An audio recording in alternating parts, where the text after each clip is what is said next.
नमस्कार साथियों, exam updates YouTube channel पे आप सभी लोगों का स्वागत है।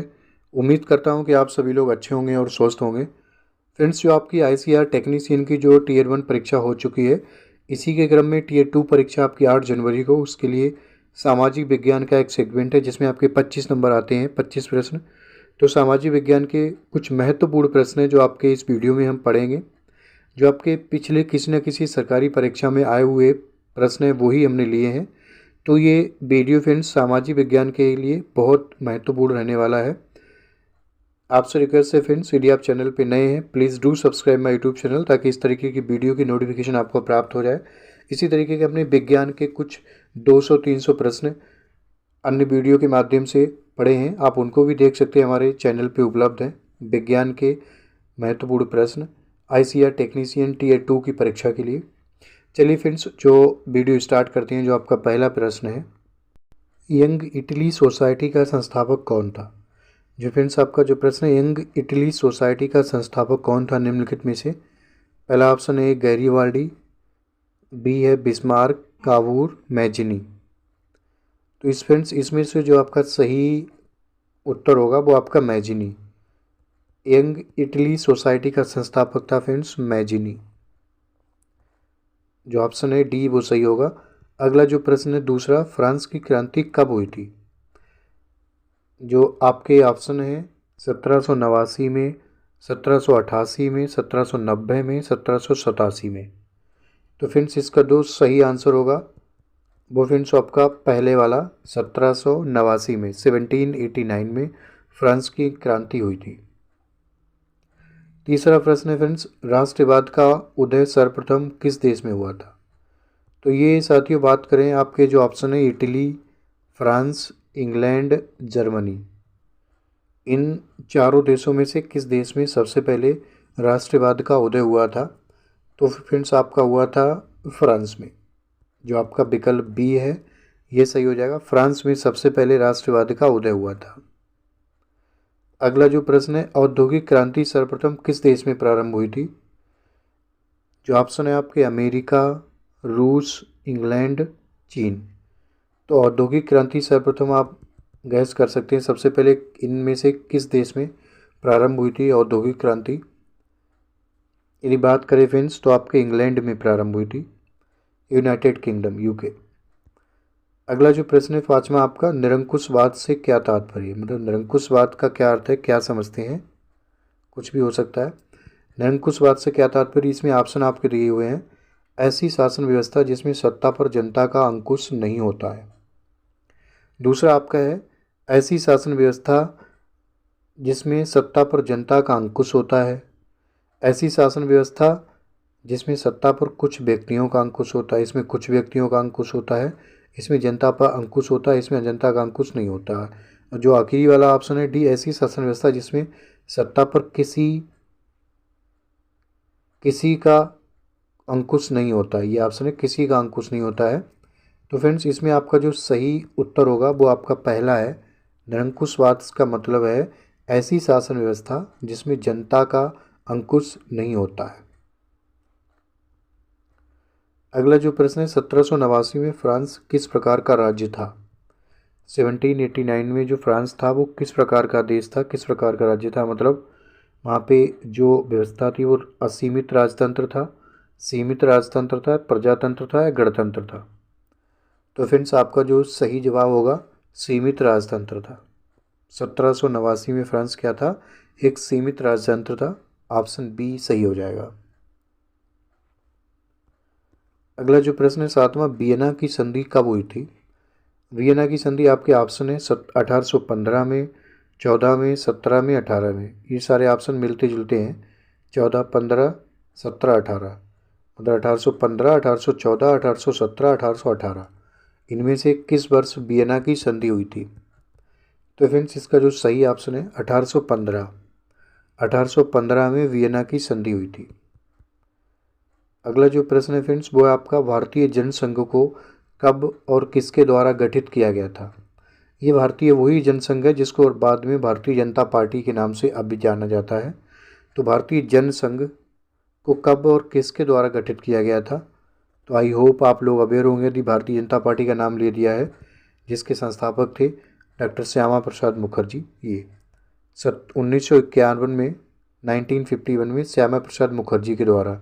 ये गलत है आपका, 1949 में जवाहरलाल नेहरू के द्वारा नहीं, 1959 में अंबेडकर के द्वारा, ये भी गलत है। काशीराम के द्वारा नहीं, ये आपका काशीराम के द्वारा की गई थी। बट बीएसपी की स्थापना बहुजन समाजवादी पार्टी, जिसके सुप्रीमो है मायावती जी, उत्तर प्रदेश की पार्टी है ये।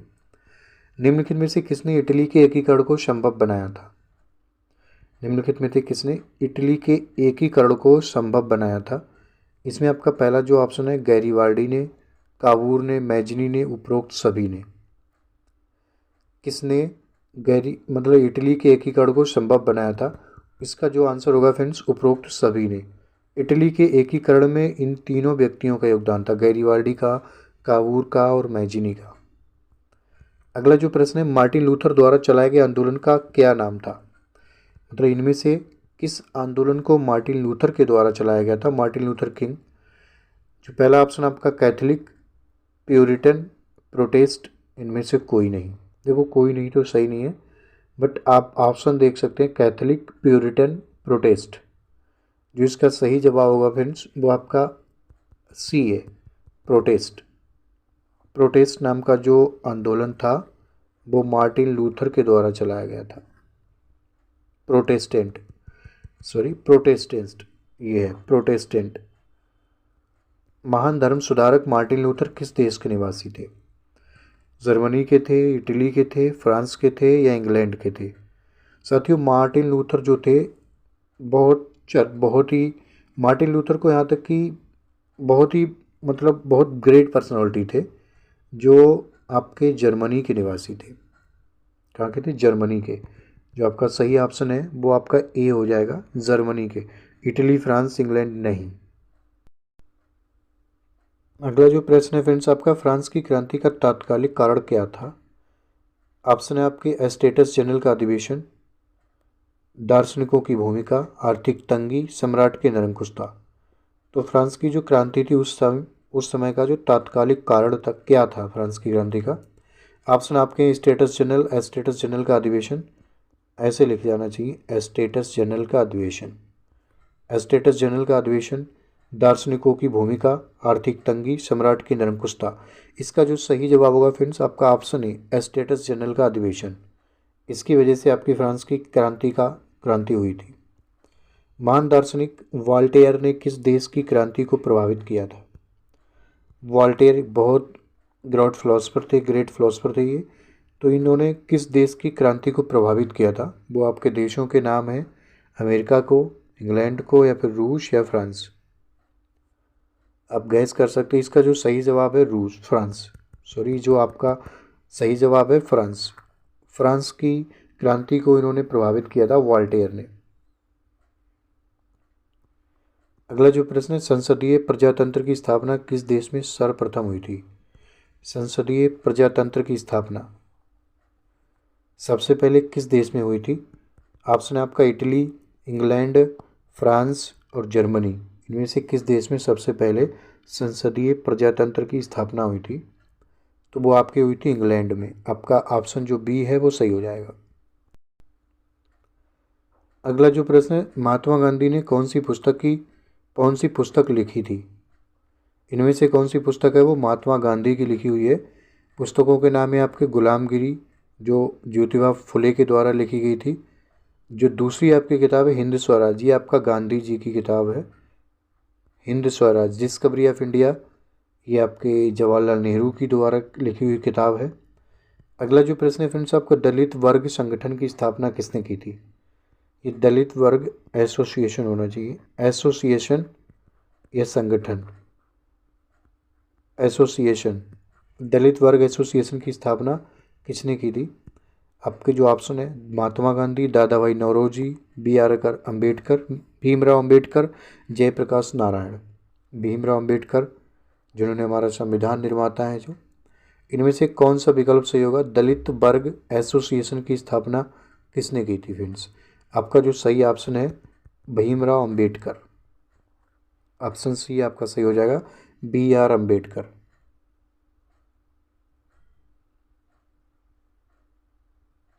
इन्होंने कब की थी फ्रेंड्स? ये 1930 में की थी, 1930 में महाराष्ट्र के नागपुर में, महाराष्ट्र के नागपुर में दलित वर्ग एसोसिएशन की स्थापना करी थी भीमराव अंबेडकर ने। अगला जो प्रश्न है, प्रथम विश्व युद्ध कब से कब तक हुआ था? तो कब से कब तक चला था? ये आपके विकल्प हैं 1912 से 1916 तक, 1913 से 1917 तक, 1914 से 1918 तक, 1915 से 1919 तक। उनमें से कौन सा विकल्प है जो सही होगा? आपका जो सही ऑप्शन है 1914 से 1918 तक चला था प्रथम विश्व युद्ध। तो आपका विकल्प जो है सी सही हो जाएगा। कांग्रेस के किस अधिवेशन में पूर्ण स्वराज की मांग को औपचारिक रूप से मान लिया गया था?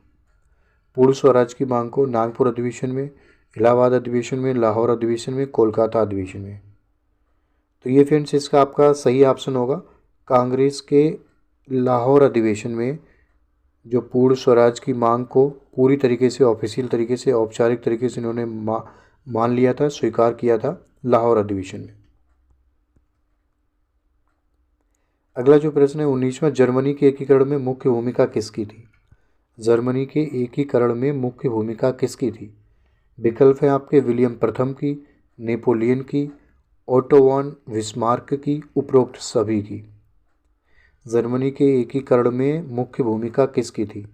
इसका सही जवाब होगा फ्रेंड्स 19वें प्रश्न आपका ओटो वॉन बिस्मार्क, ऑप्शन सी।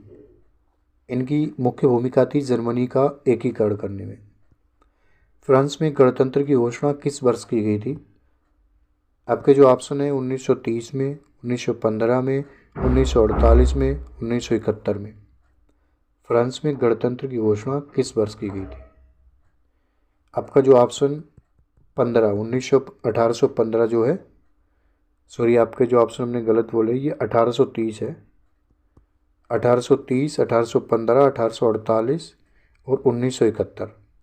तो आपका जो सही ऑप्शन है 1815 में, 1815 में फ्रांस में गणतंत्र की घोषणा की गई थी।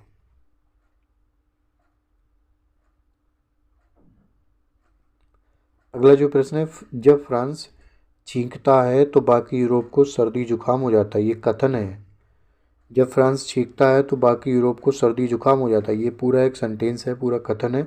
ये किसका है? बिस्मार्क का है, मैजिनी का है, मैटरनिख का है, या कावूर का है? इनमें से किसका ये कथन है फ्रेंड्स? तो आपका जो कथन है ये मैटरनिख ने बोला था, मैटरनिख। जो आपका विकल्प सी है ये सही हो जाएगा।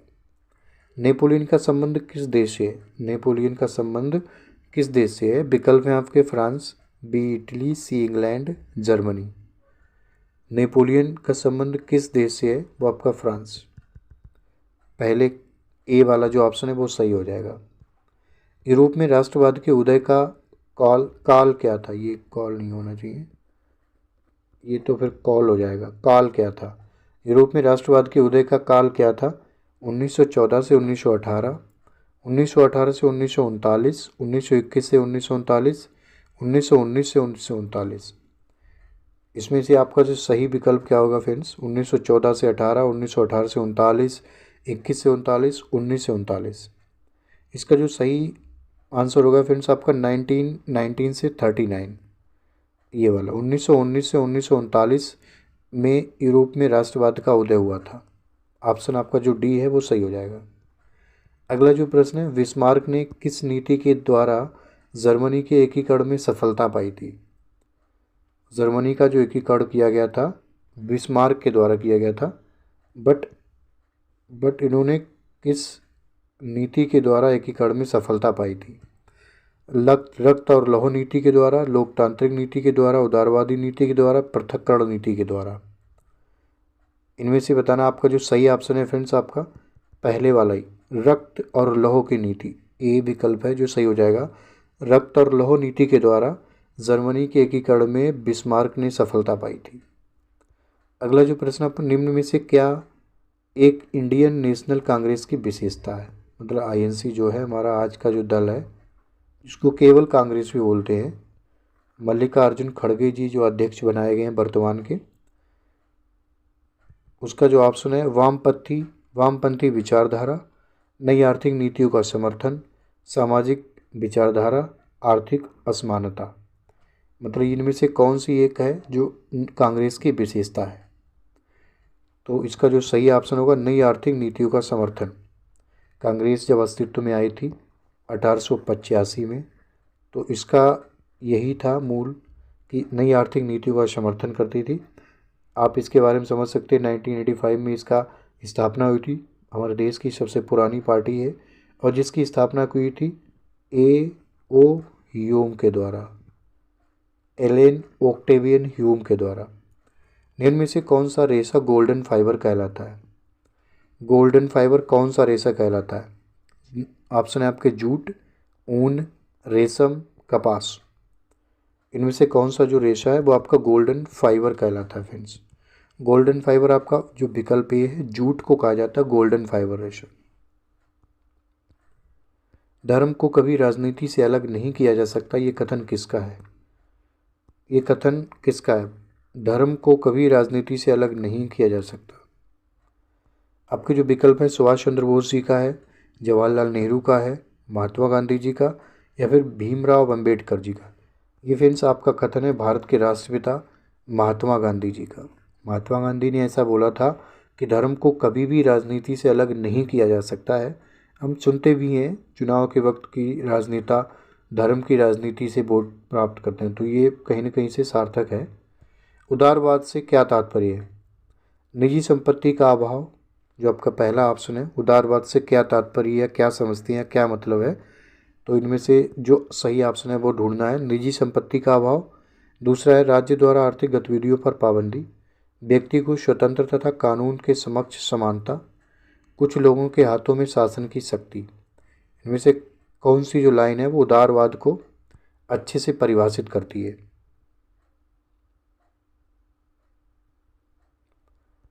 जो फ्रेंड्स आपका 28वें प्रश्न का सही विकल्प हो जाएगा व्यक्ति को स्वतंत्र तथा कानून के समक्ष समानता होनी चाहिए, ये वाला। अगला जो प्रश्न है चौरी चौरा कांड किस वर्ष हुआ था? बहुत इंपॉर्टेंट जो प्रश्न है ये चौरी चौरा कांड। ये आपका 1922 में, 1921 में, 19 में या 24 में, किस वर्ष हुआ था? फ्रेंड्स देखो 1922 में, 1922 में गोरखपुर के चौरी चौरा नामक स्थान पे हमारे जो भारतीय थे उन्होंने एक पुलिस थाने में जो अंग्रेज पुलिस अधिकारी थे, 22 पुलिस अधिकारी अंग्रेज़ों को जिंदा मतलब जला दिया था, बंद करके अंग्रेज पुलिस अधिकारियों को थाने में जिंदा आग लगा दी थी, जला दिया था। तो वो घटना इतिहास में चौरी चौरा कांड के नाम से जानी जाती है। 6 अप्रैल 1930 को दांडी में नमक बनाकर गांधी जी ने कौन सा आंदोलन शुरू किया था? 6 अप्रैल 1930 को कौन सा आंदोलन शुरू किया गया था गांधी जी के द्वारा? पहला जो ऑप्शन है भारत छोड़ो आंदोलन, चंपारण सत्याग्रह, चंपारण सत्याग्रह, सविनय अवज्ञा आंदोलन, असहयोग आंदोलन। 6 अप्रैल 1930 को दांडी में नमक बनाकर गांधी जी ने कौन सा आंदोलन शुरू किया था फ्रेंड्स? तो इसका जो सही आंसर होगा असहयोग आंदोलन। ऑप्शन जो डी है वो सही हो जाएगा, असहयोग आंदोलन।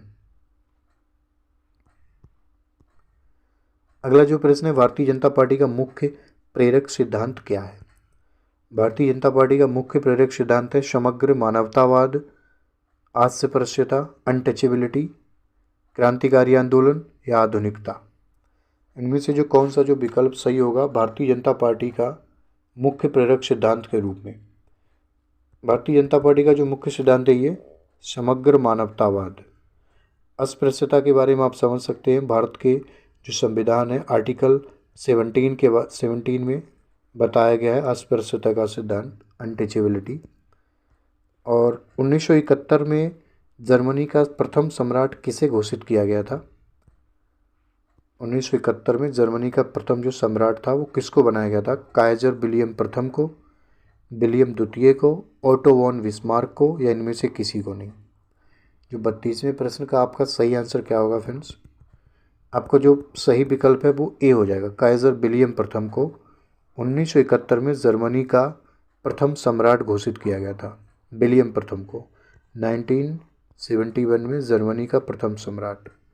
तो ये फ्रेंड्स कुछ प्रश्न थे जो आपके सामाजिक विज्ञान सब्जेक्ट से, जो आपके उम्मीद है इनमें से यदि आपके कुछ प्रश्न आ जाते हैं Tier 2 एग्ज़ाम में, ICAR की टेक्नीशियन की परीक्षा में, तो आप लोगों के लिए कुछ मदद मिल सके। बहुत बहुत धन्यवाद फ्रेंड्स आप लोगों के सहयोग और वीडियो वॉच करने के लिए। साथियों, आपसे रिक्वेस्ट है, please do subscribe my YouTube channel. आपके सहयोग और सब्सक्रिप्शन के लिए मैं बहुत बहुत आभार व्यक्त करता हूँ। नमस्कार, जय हिंद, जय भारत।